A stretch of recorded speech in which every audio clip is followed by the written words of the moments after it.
Taste Daily. Taste the Daily.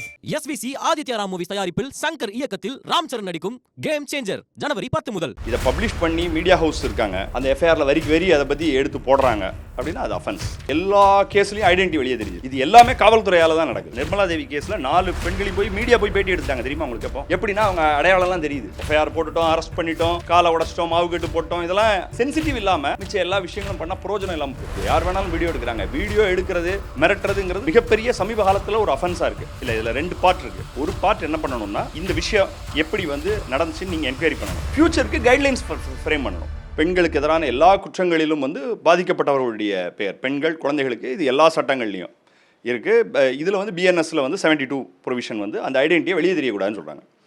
வெளியில் தெரிவதற்கு யாரெல்லாம் காரணமாக இருக்கிறார்களோ அவர்களெல்லாம் பிஎன்எஸ் சட்டப்படி செக்ஷன் 72 படி குற்றவாளிகள்.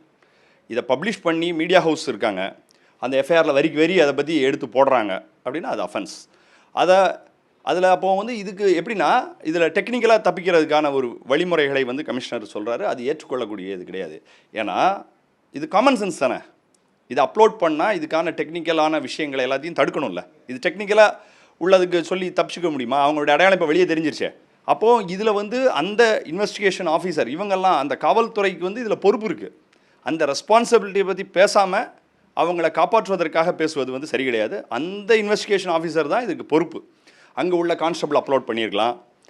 இன்னொரு டெக்னிக்கல் ஃபால்ட்டில் ஏதோ ஒரு டெக்னிக்கல் டீம், ஏதோ ஒரு ஐடி கம்பெனி அதுக்கு பொறுப்பை ஏற்றிருக்கலாம். அதெல்லாம் பிரச்சனை இல்லை. இதில் அடையாளம் தெரியறதுக்கு நீங்கள் காரணமாக இருக்கிறீங்க. இல்லை காவல்துறை அந்த டெக்னிக்கல் ஃபால்ட்டுனா அப்போ கமிஷனர் பொறுப்பு எடுத்துக்கணும். ஒன்று அந்த ஐஓ பொறுப்பு எடுத்துக்கணும், இல்லை கமிஷனர் பொறுப்பு எடுத்துக்கணும்.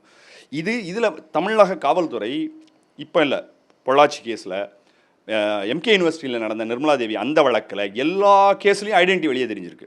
எல்லா கேஸ்லையும் ஐடென்டி ரிவீல் ஆகிடுது. இது எல்லாமே காவல்துறையால் தான் நடக்குது. அப்போ காவல்துறைக்கு அந்த சென்சிட்டிவ்னஸே கிடையாது. அது எஃப்ஐஆர் போட்டுட்டோம், அரெஸ்ட் பண்ணிட்டோம், காலை உடச்சிட்டோம், மாவு கட்டு போட்டோம், இதெல்லாம் அதாவது சென்சிட்டிவ் இல்லாமல் மிச்ச எல்லா விஷயங்களும் பண்ணால் பிரயோஜனம் இல்லாமல் போயிடும். அப்போது அந்த விக்டிமுக்கு என்ன கான்ஃபிடென்ஸ் வரும்? அப்போது இதே மாதிரி இன்னொருத்தங்க எப்படி தைரியமாக? இதில் உள்ள மிக முக்கியமான மையமான பிரச்சனை என்னென்னா பிளாக்மெயில் பண்ணக்கூடிய ஒரு சூழல் ரொம்ப இப்போ எல்லார் கையிலையும் ஃபோன் இருக்குது, யார் வேணாலும் வீடியோ எடுக்கிறாங்க. வீடியோ எடுக்கிறது மிரட்டுறதுங்கிறது மிகப்பெரிய சமீப காலத்தில் ஒரு அஃபென்ஸாக இருக்குது. அப்போ இதில் அவங்களுக்கு கான்ஃபிடன்ஸ் வர்றது உங்கள் ஐடென்டிட்டி ரிவீல் ஆகாது, உங்களை நாங்கள் ப்ரொடெக்ட் பண்ணுறோங்கிறது மிக முக்கியமான ஒரு விஷயம். இதுக்கு ஒரு அதாவது இந்த பிரச்சனையை பற்றி புரிந்து கொண்டு சென்சிட்டிவாக அணுகக்கூடிய ஒரு அப்ரோச் இதில் இல்லை. இது ஒரு பெரிய ஃபெயிலியர் அந்த இடத்துல, அந்த பார்ட்டில். அப்போ அதுக்கு என்ன செய்யணுங்கிறதுக்கு ரெஸ்பான்சிபிலிட்டி எடுத்துக்கிட்டு அவங்க காவல்துறை நடந்திருக்கணும். இல்லைனா அந்த கன்சர்ன் ஆஃபீஸர் மேலே நடவடிக்கை எடுக்கணும், அவங்க மேலே எஃப்ஐஆர் ஃபைல் பண்ணணும். எப்படி மீடியா ஹவுஸ் மேலே ஃபைல் பண்ணுறோன்னு சொல்கிறாங்களோ அதே போல் ரெண்டும் சமம் கிடையாது. ஆக்சுவலாக மீடியா ஹவுஸில் பப்ளிஷ் பண்ணுறது அதோடைய ரெஸ்பான்சிபிலிட்டியோட அளவு இதை விட சீரியஸ் அஃபென்ஸ். இது ஒரு கவனக்குறைவாக நடந்துச்சு. கவனக்குறைவாக நடந்தால் விளைவு என்ன? விளைவு அவங்க ஐடென்டிட்டி தெரிஞ்சிருச்சு. அப்போ இப்படி இன்னொரு காவல்துறை அதிகாரி தமிழ்நாட்டில் எங்கேயுமே நடந்துக்கூடாதுங்கக்கூடிய ஒரு பாடத்தை, ஒரு சர்க்குலரை, அது மாதிரி எந்த படிப்பனையும் இல்லையா? நீங்கள் பிளாங்கெட்டாக சொல்கிறீங்க டெக்னிக்கல் டிஃபால்ட்டுன்னு. டெக்னிக்கல் டிஃபால்ட்டுக்காக எல்லா பெண்களும் சாகணுமா? அப்போ அவங்க ஐடென்டிட்டி தெரிஞ்சிச்சு, எவ்வளோ பெரிய எதிர்விளைவுகளை அவங்க சந்திக்க வேண்டியிருக்கும். இன்னாருன்னு ஐடென்டிஃபை பண்ணுவாங்கல்ல, அந்த கேம்பஸில் அவங்க படிக்கணும்ல. அப்போது அந்த அதோடைய பாதிப்பு பற்றி எந்த பார்வையும் இல்லாமல், எந்த பொறுப்பும் இல்லாமல் காவல்துறை நடந்திருக்குங்கிறது தான் அதோடைய விஷயம். அதனால் அது சீரியஸாக நடவடிக்கை எடுக்கப்பட வேண்டிய ஒரு குற்றம். இல்லை, இதில் 2 பார்ட் இருக்குது. ஒரு பார்ட் என்ன பண்ணணும்னா இந்த விஷயம் எப்படி நடந்துச்சுன்னு நீங்கள் என்கொயரி பண்ணணும். ஏற்கனவே இருக்கக்கூடிய ரூல்ஸை ஃபாலோ பண்ணாங்கன்னு நீங்கள் சொல்லலாம். ஆனாலும் அது காமன் சென்ஸ் படி அவங்களுடைய இப்போ காவல்துறை காமன் சென்ஸ் இல்லாமல் நடந்து அவங்களுடைய ஐடென்டிட்டி வெளியே தெரிஞ்சிருச்சு. ஃப்யூச்சருக்கு கைட்லைன்ஸ் ஃப்ரேம் பண்ணணும். ஒன்று இதுக்கு நடவடிக்கை எடுக்கணும். இல்லை நடவடிக்கை எடுக்கிறதுக்கு நாங்கள் காமன் சென்ஸ் இல்லாமல் தான் செயல்படுவோம், சட்டத்தில் தப்புன்னு சொல்லுங்கன்னு கேட்பாங்க. சட்டத்தில் 72 அஃபென்ஸ் மேட் அவுட் ஆகுது. அந்த 72 படி இன்ஸ்பெக்டர் மேலே, அந்த இன்வெஸ்டிகேஷன் ஆஃபீஸர் மேலே நடவடிக்கை எடுக்கணும். ஒன்று. ரெண்டாவது, ஃப்யூச்சரில் இது மாதிரி நடக்கவே கூடாது. இது அதில் 2 years பனிஷ்மெண்ட் சொல்லியிருக்காங்க. 2 years பனிஷ்மெண்ட் காவல்துறை அதிகாரிகள் டிஸ்க்ளோஸ் பண்ணால் 5 வருஷம் பனிஷ்மெண்ட் கொடுக்கணும்.